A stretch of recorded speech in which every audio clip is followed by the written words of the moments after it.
Aujourd'hui, nous allons discuter du projet qui va peut-être révolutionner l'ensemble de l'écosystème crypto et qui est peut-être la prochaine révolution sur Bitcoin et les NFT. Bienvenue à tous les amis dans cette nouvelle vidéo. Aujourd'hui, je vais vous parler quelque chose de manière ultra early. Quand je dis early, c'est-à-dire que là on est vraiment sur un niveau d'avance ultra important. D'accord ? C'est une vidéo qui va être très importante et qui, vous allez voir, vous allez probablement en entendre parler un certain nombre de fois dans les mois qui vont arriver. Évidemment, tout ce que je vais dire aujourd'hui, comme d'habitude, n'est pas du conseil en investissement. Je précise bien ça. Mais je vais vous parler d'une opportunité qui va peut-être changer énormément de choses, à la fois pour le marché, mais aussi pour vous. Donc écoutez bien ce que je vais dire. Comme vous le savez, chaque cycle sur le marché crypto a été accompagné de tendances.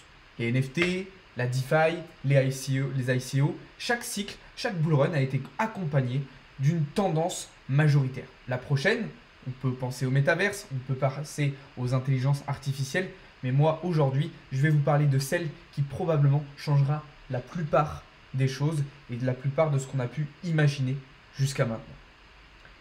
Alors pourquoi je vous dis changer l'ensemble de l'écosystème crypto et aussi les NFT? Eh bien parce que justement on va parler de ça aujourd'hui et c'est un sujet ultra intéressant. N'hésitez pas comme d'habitude à vous abonner, à rejoindre le serveur Discord et à me poser vos questions dans les commentaires parce que ça va être un sujet assez complexe et vous n'allez peut-être pas tout comprendre. Donc si c'est le cas, je ferai une deuxième partie où je rentrerai un petit peu plus dans les détails sur les Layer 1 et Layer 2. Vous comprendrez que ça aura toute son importance au fur et à mesure. Donc ça, c'est extrêmement important de le comprendre. On va se concentrer sur ce que c'est Bitcoin, sur sa blockchain, sur son fonctionnement, etc. Et pourquoi ça va être très important de comprendre tout ça. Puisque la révolution dont je vais vous parler aujourd'hui concerne Bitcoin. Et vous le savez, Bitcoin est la première crypto-monnaie, la première blockchain, la plus performante, la plus sécurisée, la plus décentralisée. Bref, la GOAT, le GOAT des crypto-monnaies, le GOAT des blockchains. Et si, sur cette blockchain numéro 1, on arrive à apporter une nouvelle révolution, une nouvelle innovation, apporter quelque chose de magique, quelque chose qui va tout changer, alors ça peut être extraordinaire et ça peut être ultra intéressant. Et c'est justement le projet dont on va parler aujourd'hui, vous l'avez lu dans le titre, c'est Ordinals. Ordinals, qu'est-ce que c'est? Eh bien, c'est la possibilité, désormais, de créer et de mettre en place un échange de NFT sur la blockchain Bitcoin, ce qui n'avait été jamais réalisé jusqu'à maintenant. On a vu des NFT sur Ethereum, on a vu des NFT sur Solana, on a eu des NFT sur Polygon, sur Avax, sur EGLD. Imaginez des NFT sur la plus grosse et la plus importante blockchain existante aujourd'hui. Ça va être extraordinaire. Et c'est de ça dont on va parler aujourd'hui. Alors vous allez me dire, mais comment c'est possible? Comment on peut faire un truc pareil alors que ça n'est jamais arrivé? On est arrivé à un stade d'aujourd'hui d'avancement informatique, d'avancement de la blockchain qui va nous permettre de faire de nouvelles choses et d'ajouter une nouvelle couche aux blockchains. Ok, vous le savez, il y a les couches numéro 1, 2, 3, 4 qui vont chacune pouvoir apporter un certain nombre d'innovations sur les blockchains déjà existantes. C'est pour ça que je vous disais, si jamais vous voulez une partie de dites-le moi et je rentrerai un petit peu plus en détail sur le fonctionnement de ces différentes couches. Aujourd'hui, cet avancement technologique va permettre d'utiliser les unités de Bitcoin, les unités de Satoshi de manière totalement différente. C'est-à-dire que désormais, on va pouvoir attribuer un numéro à chaque unité de Bitcoin, à chaque Satoshi, et dire que lui, c'est le numéro 1, le numéro 2, le numéro 3, etc. etc. Ce qui est encore plus intéressant, c'est qu'on va pouvoir à la fois, certains les utiliser de manière donc non fongible, et d'autres continuer à les utiliser de manière fongible.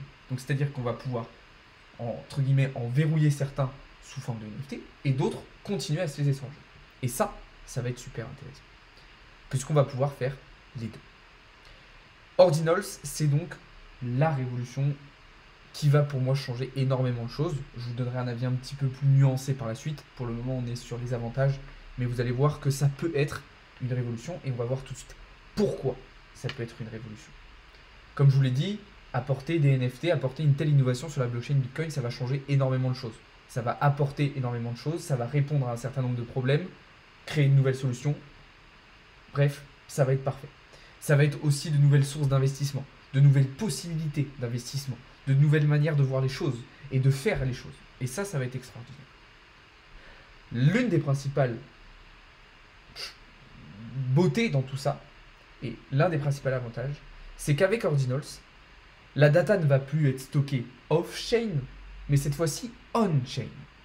Et là, le changement est extraordinaire. Donc ça va être vraiment formidable. Ensuite, il va y avoir aussi des avantages pour les mineurs. On va, grâce à Ordinals, pouvoir imaginer que les mineurs vont avoir une nouvelle rentabilité. Pourquoi? Parce qu'ils vont avoir une nouvelle utilité. C'est vrai que la rentabilité des mineurs, c'est aujourd'hui quelque chose qui pose question.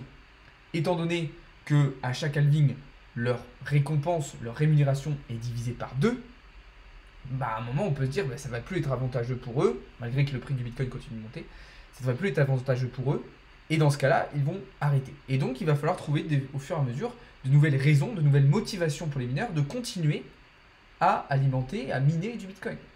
Et ça, c'est quelque chose qui va justement pouvoir encourager les mineurs à potentiellement continuer de miner, puisqu'on a une nouvelle innovation qui va leur rapporter probablement beaucoup. C'est, comme je vous le disais, aussi un nouveau moyen d'investir. On le verra un petit peu plus tard, mais on a devant nous quelque chose, comme je vous le disais au début, de très early, où on est énormément en avance. Dites-vous qu'il n'y a même pas encore de wallet existant, de plateforme existante. C'est vraiment le commencement de cette révolution.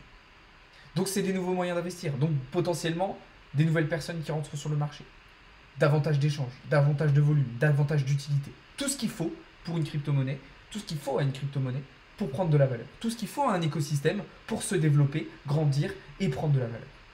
Donc c'est quelque chose qui là encore va servir à l'écosystème dans son intégralité. Et ça, c'est très important de le comprendre. Alors attention, il ne faut pas non plus trop s'emballer. On avait eu un cas similaire avec la révolution de Lightning Network où on avait dit que ce serait potentiellement là aussi une révolution qui changerait tout et qui permettrait au Bitcoin de s'envoler car une utilisation énorme. C'est le cas, je le pense toujours, mais ça sera probablement dans un temps beaucoup plus long. Là, ça peut très bien être à la fois un coup d'épée dans l'eau, comme à la fois une révolution instantanée qui changera beaucoup de choses directement. En tout cas, ce qui est sûr, c'est que je le répète, on est méga early sur cette révolution. Dans ce cas-là, on va avoir plusieurs possibilités qui s'offrent à nous. Ça sera l'objet de la dernière partie de cette vidéo de ce live. Avant ça, je voudrais quand même évoquer quelques problèmes, quelques dangers que peuvent apporter cette révolution, puisque vous le savez, c'est important de nuancer, c'est important d'équilibrer son propos, et c'est ce que je vais faire ici. L'un des dangers principaux de cette arrivée de NFT sur la blockchain BTC, sur la blockchain Bitcoin, c'est la saturation de cette blockchain. Saturation de la blockchain qui entraînerait des frais plus importants et potentiellement un ralentissement de la blockchain. Alors évidemment, ça sera compensé si on a davantage de mineurs et des mineurs qui restent présents. Mais ça peut être un danger. Ça peut être aussi une augmentation trop conséquente de la taille de la blockchain. Alors vous allez me dire, mais comment ça, la taille de la blockchain? La blockchain n'a pas une taille. Si, elle a quand même une taille, dans le sens où si vous voulez par exemple télécharger l'entièreté du registre de la blockchain, vous allez avoir une quantité de données. Aujourd'hui, elle est d'à peu près 400 gigas et elle sera de plusieurs téras dans les décennies à venir. Le problème, c'est que si cette taille de blockchain devient trop grande, ça peut avoir des répercussions négatives aussi. Pour moi, c'est des réels dangers qui peuvent arriver, qui peuvent exister, mais en réalité, je pense que l'avancement technologique et informatique qu'on va continuer à avoir dans les prochaines années vont permettre à ces problèmes d'être réglés de manière relativement simple. On va terminer, comme je vous le disais juste avant, du coup, en se posant la question, que faire? On sait qu'on est face à une révolution, on sait qu'on est face à quelque chose de très early. Que faire? Comment se positionner? Est-ce qu'on peut déjà acheter ceci, cela? Il n'y a quasiment rien qui existe autour de Ordinals aujourd'hui. Là, vous voyez à l'écran une version bêta d'un wallet Ordinals non officiel. Vous avez aussi des serveurs Discord où vous avez déjà des personnes, des nerds comme on appelle ça, qui ont déjà commencé à créer des échanges d'Ordinals et de NFT sur la blockchain Bitcoin. Mais c'est tellement early que c'est pas forcément encore assez sécurisé, c'est pas encore assez au point pour se positionner. Donc moi, la stratégie que je vais adopter, et du coup celle que je vais aussi entre guillemets vous conseiller, même si je ne fais pas de conseil à l'investissement, ça va être de surveiller attentivement cette révolution, de surveiller attentivement cette innovation pour essayer d'être parmi les premiers qui se positionneront dessus lorsque ça sortira officiellement. Évidemment, libre à chacun de faire comme il le souhaite. On va aussi se laisser le temps de voir un petit peu l'avancée de tout ça. Mais je pense sincèrement je pense sincèrement qu'on est potentiellement face à une révolution de l'écosystème crypto, à une innovation majeure de Bitcoin, une innovation majeure des NFT et quelque chose qui peut changer beaucoup de choses. Ça apportera en valeur au prix de Bitcoin, au prix de l'écosystème crypto, à la valeur de l'écosystème crypto dans son intégralité, mais aussi à ces NFT qui seront sur la blockchain Bitcoin. Donc il va y avoir un nombre d'opportunités grandissantes sur cette partie-là, sur cette révolution-là. Et évidemment, il faudra les saisir. Et évidemment, je serai là pour vous tenir au courant et pour vous partager toutes ces opportunités. J'avais pris des petites notes. Je pense que j'ai fait à peu près le tour.